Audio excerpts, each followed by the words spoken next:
अस्सलाम वालेकुम नाज़रीन करम। आप देख रहे हैं, आपके सामने जो स्क्रीन पर आ रहा है कि गोश्त कब तक खाना जायज़ है या कब खाना हराम है। आइए इस सिलसिले में चंद बातें आपके साथ शेयर करता हूँ जो ऑथेंटिक और हाइजीनिक नहीं है, अना मसले से है। फिर भी मैं आपके साथ कुछ शेयर कर रहा हूँ अपनी वाक़फ़ियत और तजर्बे के एतबार से।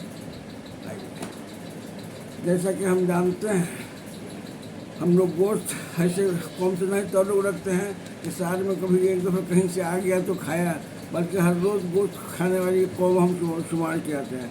हज़ूर सल्लल्लाहु अलैहि वसल्लम ने फरमाया है कि गोश्त जो है सालन का बादशाह है, इसे हर रोज़ खाया करो, उसे खाने में शामिल रखा करो। हज़रत अली करम ने भी इस बात को दोहराया है।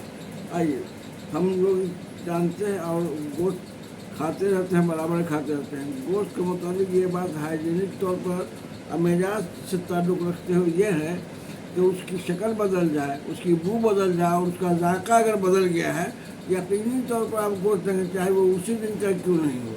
कुर्बानी का गोश्त ऐसा होता है कि बांधते बांधते अगर देर हो गया तो किसी के यहाँ पहुँचिएगा तो हो सकता है उसी दिन का गोश्त है, आपको लौटा दे कि नहीं इसमें बदबू आ गई है। ये एहतियात तो बरतना है कि उसको बदबू, सबसे पहले बदबू से बचाना है। और फ्रिज में रखना है, हांडी में रखना है, कहाँ रखना है, और ताज़ा और गर्म करके खाते रहना है। जायका और बू और शक्कर पर पूरा ध्यान रखिए। उसकी गीलापन का भी, शख्सी का भी ध्यान रखना ज़रूरी है। हम आमतौर पर करीब रोज़ाना ही गोश्त खाने वाली कौम है, तो इसलिए गोश्त के मसले में जो है कि साल भर तक गोश्त खा सकते हैं।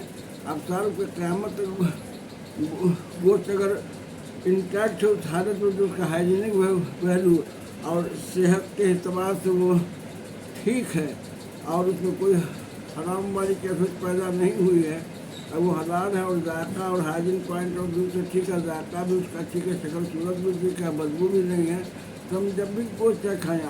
आज ही का गोश्त अगर बदबूदार हो गया है, शक्ल बदल गई है, महक रहा है, तो आप गोश्त न खाए। एक ही दिन आपका उसी दिन का गोश्त क्यों ना हो। और ये साल और महीना तो अपनी जगह पर है, तो ये बात मुसद्दम है कि उसका जायका, शक्ल और बू नहीं बदलने के। बू नहीं बदलने का मतलब है कि बदबूदार नहीं हो जाए, और जायका का मतलब है कि बदमज़ा नहीं हो जाए, लगा कोई ही चीज़ खाने खटास आ गया बहुत अधिक तरह से। तो इसका एहतियात रखें। क्योंकि आमतौर पर इधर सोशल मीडिया पर आ रहा है कब तक गोश्त कुर्बानी में खाया जा सकता है। आपको बचा हुआ है, और जब तक उसकी हालत ठीक है, हाइजीनिक पॉइंट ऑफ व्यू से ठीक है, हिफाज़त सेहत के हिसाब से वो ठीक है, अब जब तक चाहे ये चीज़ उसको मेंटेन है तो आप उसको खा सकते हैं। ये चीज़ उसकी बर्बाद हुआ तो उस दिन भी बांटते बांटते भी कहीं से गोश्त वापस आता है कि नहीं इसमें महक आ गया, ऐसा गोश्त क्या भेजते हैं। भेजना तो ताज़ा भेजना, सड़ा कर क्यों भेजते हैं। ऐसी भी शिकायत अक्सर सुनने में हमको आया। एक दो खुद ऐसा मसला पेश आ गया कि भेजा तो उन्होंने वापस दिया कि वाकई गोश्त में बदबू पैदा हो गई। जो बांटने वाला है 4 गांव घूमते हुए किस्सा कहानी कहते हुए पहुंचता है, इतना बड़ा माल था, इतना सेर था, ये के लोगों का इतना सीना था, इतना चर्बी, इतना कलेजी था, इतने में कबर गुजर जाता है और गोश्त में बदबू आ जाती है। बाहर आते पड़े तो ताज़ा गोश्त अपने दोस्त अहबाब को और रिश्तेदार को दें। और इस बात ध्यान रखें कि कब तक ये हलाल है, कब तक हराम है। जब तक उसमें जायका है, बू है और ताज़ापन है, आप उसे खा सकते हैं।